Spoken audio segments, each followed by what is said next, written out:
Hola, buenas tardes compañeros. Nosotros somos el equipo 10 y les vamos a hablar sobre estadística bayesiana. El equipo está conformado por Ishel Altamirano, Alan Lomelí, Rebeca Pérez, Fernanda Valdés y yo, Jazmín Ramírez.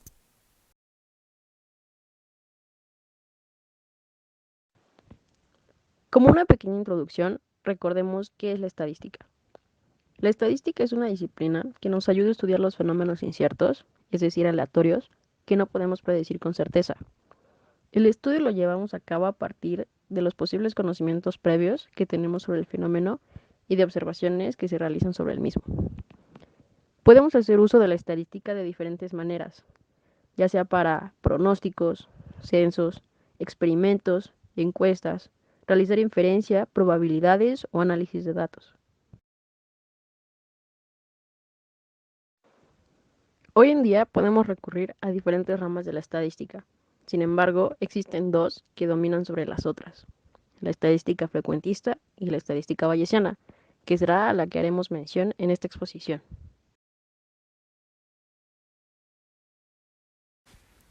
Dando una breve introducción histórica, el teorema de Bayes aparece escrito en el ensayo Un ensayo hacia la solución de problemas en la disciplina del azar.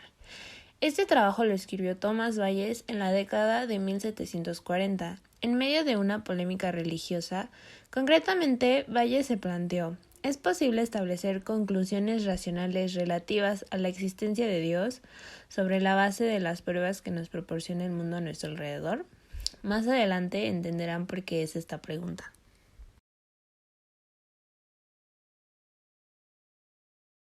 Cuando Bayes falleció, sus parientes solicitaron a Richard Price para que revisara sus trabajos matemáticos, más conocido como la persona que dio a la luz el teorema de Bayes. Al empezar a estudiar los papeles que Bayes le había dejado a su familia, Price se encontró frente a una imperfecta solución a uno de los problemas más difíciles de la doctrina de las probabilidades. Se refería al ensayo que Bayes había compuesto a fin de indagar en la probabilidad de las causas y, a partir de las observaciones relativas al mundo real, tratar de encontrar su causa más probable. En ese entonces, Price comprendió que el ensayo era la respuesta al ataque de David Hume, que había dirigido contra la teoría de la casualidad. Esta brevemente decía que dependía enteramente de la fe, y Hume lo que afirmaba que en ningún caso debía irse más allá de la experiencia.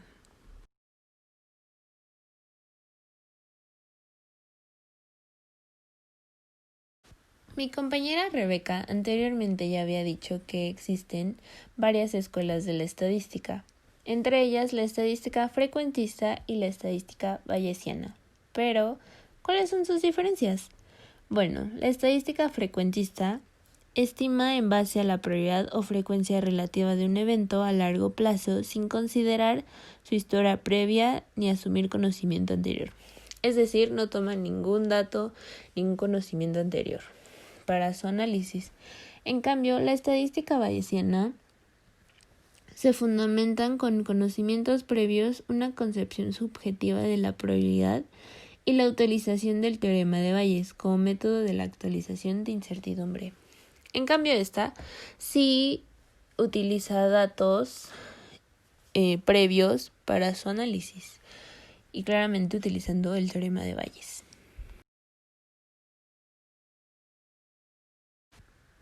Yendo más a fondo con el teorema de Bayes, lo que queremos sacar con este es la probabilidad a posteriori.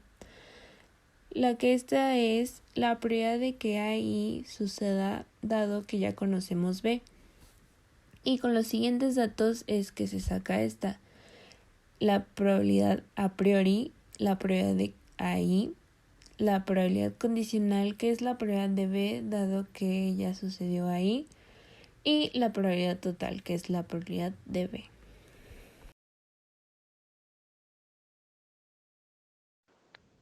Mencionando algunos de los puntos que nos proporcionan los métodos bayesianos, tenemos que los estimadores de nuestros parámetros tendrán buenas propiedades estadísticas. También contaremos con una descripción más simple de los datos observados. Tendremos una estimación de los datos faltantes y, de la misma manera, predicciones de futuras observaciones.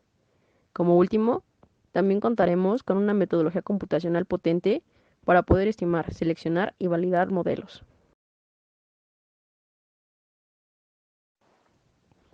Dentro de la estadística bayesiana podremos encontrar que se combina información de dos tipos: la distribución de probabilidad a priori y la distribución de probabilidad a posteriori.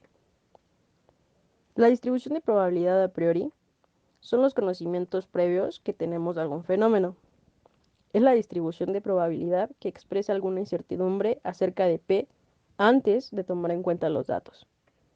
Por otra parte, la distribución de probabilidad a posteriori serán los nuevos conocimientos que obtendremos a partir de nuevos datos, y es por la ley multiplicativa de la probabilidad el producto de la función de distribución de probabilidad a priori y la función de verosimilitud a posteriori.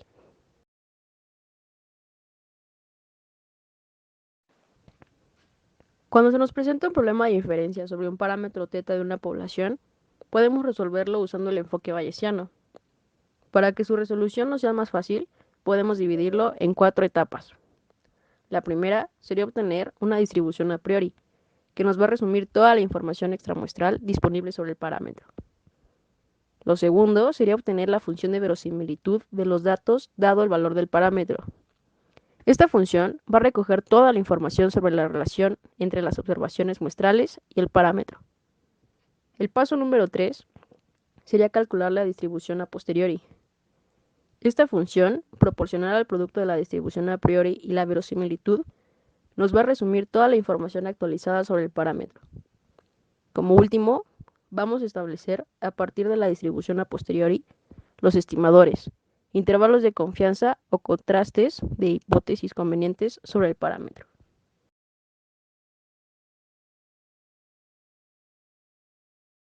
Dentro de la estadística bayesiana se encuentran la teoría de decisión, la cual es el desarrollo de procesos lógicos para la toma de decisiones bajo condiciones de incertidumbre. La idea es plantear los problemas de inferencia estadística como problemas de decisión y aprovechar por tanto los resultados que ya se tienen respecto a esto último.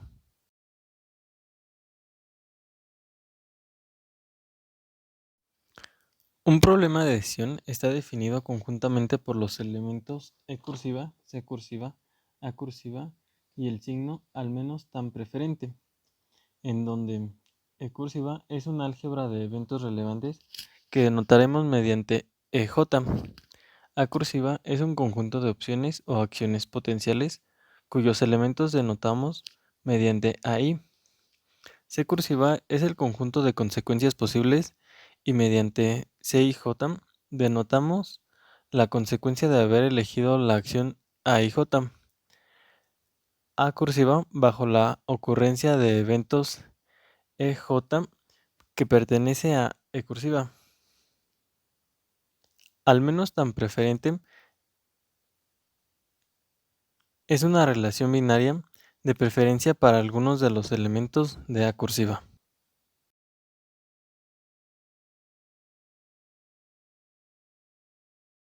Al resolver un problema de decisión debemos determinar al menos tan preferente. Entonces necesitamos definir un criterio para decidir qué acciones son preferibles a otras. Cabe destacar que A cursiva representa la parte del problema de decisión que controlamos y E cursiva representa la parte que no controlamos, ya que se refiere a eventos cuya ocurrencia no depende de nosotros. Los distintos eventos relacionados a este experimento se pueden identificar como subconjuntos de omega. Sea omega un conjunto arbitrario y E cursiva un conjunto de subconjuntos de omega, se dice que E cursiva es un álgebra si omega pertenece a E cursiva. Si E pertenece a E cursiva, entonces E complemento pertenece a E cursiva. Si E1 hasta En pertenece a E cursiva, entonces la unión de J igual a 1 hasta N de EJ pertenece a E cursiva.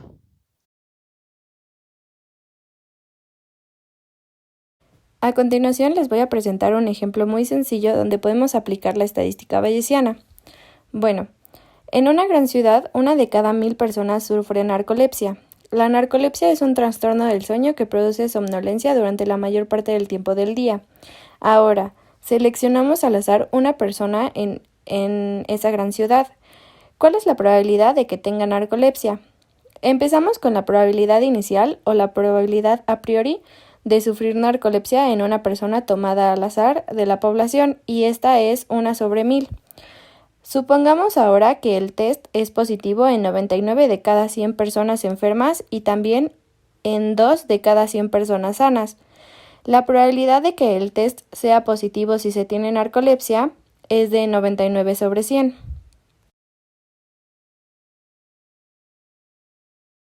También con los datos que se conocen de la situación podemos completar la siguiente tabla. Esto nos sirve para simplificar los cálculos para encontrar la probabilidad pedida.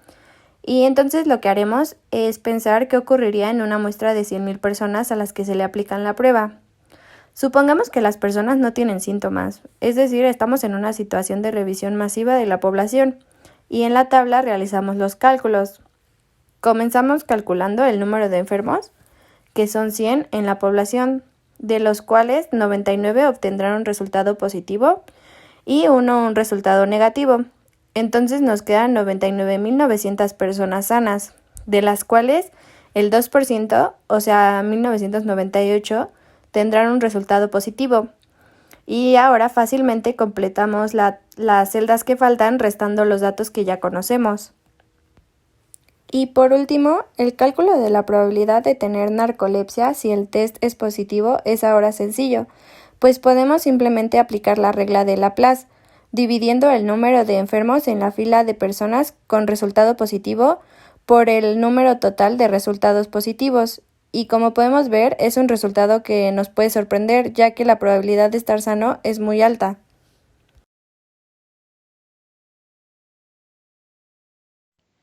Bueno, yo les voy a exponer un ejemplo para encontrar la función a posteriori. Bueno, suponga que se tiene una distribución a priori para el parámetro de θ de la siguiente forma. P de θ es igual a 0.5 cuando θ es igual a 4, 0.3 cuando θ es igual a 5 y 0.2 cuando θ es igual a 6.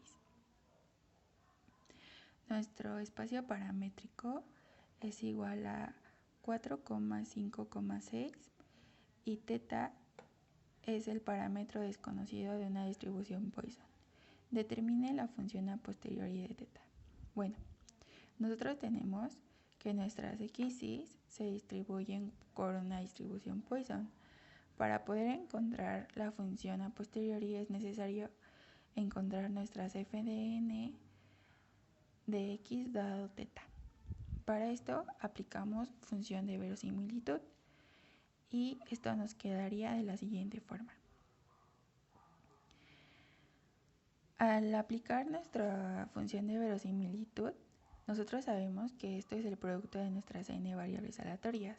Entonces, por ley de los exponenciales, pues nos queda que e es elevado a la menos n porque es una constante por θ.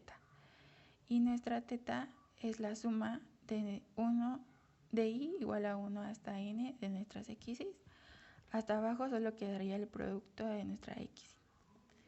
Para poderlo ver de una forma un poco más amigable, definimos una y igual a la suma de i igual a 1 hasta n de nuestras x y nada más cambiamos nuestra θ.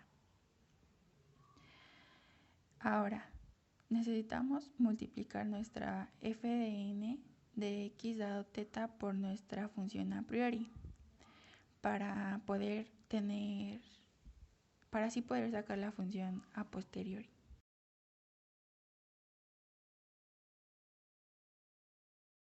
Ahora tenemos que obtener nuestra gn de x. Como se trata de una distribución discreta, pues solamente es la suma de nuestra fn de x dado θ por nuestra p de θ, que es nuestra distribución a priori, y se obtiene lo siguiente. Esto simplemente es para poder obtener nuestra distribución a posteriori. Entonces, nuestra distribución a posteriori quedaría como p de θ dado x. Y esto es igual a nuestra f de n de x dado θ por nuestra distribución a priori entre gn de x. Aplicando algebrita, nos quedaría que nuestra función de a priori es este resultado final.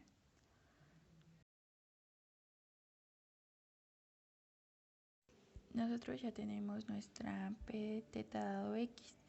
Ahora, suponga que se observan tres variables aleatorias y se obtienen los valores x igual a 4,5,6. Determine la función masa de probabilidad a posteriori. Ok, para θ igual a 4. Lo único que hay que hacer es sustituir y recordemos que nuestra y es la suma de nuestras x. Entonces, pues la sumamos, nuestro 4, 5 y 6. Y para θ igual a 4 nos daría el valor de 0.7293. Para θ igual a 5 nos daría un valor de 22,78 y para θ igual a 6 un valor de 0.042. Entonces, pues nuestra función a posteriori la podemos ver de la...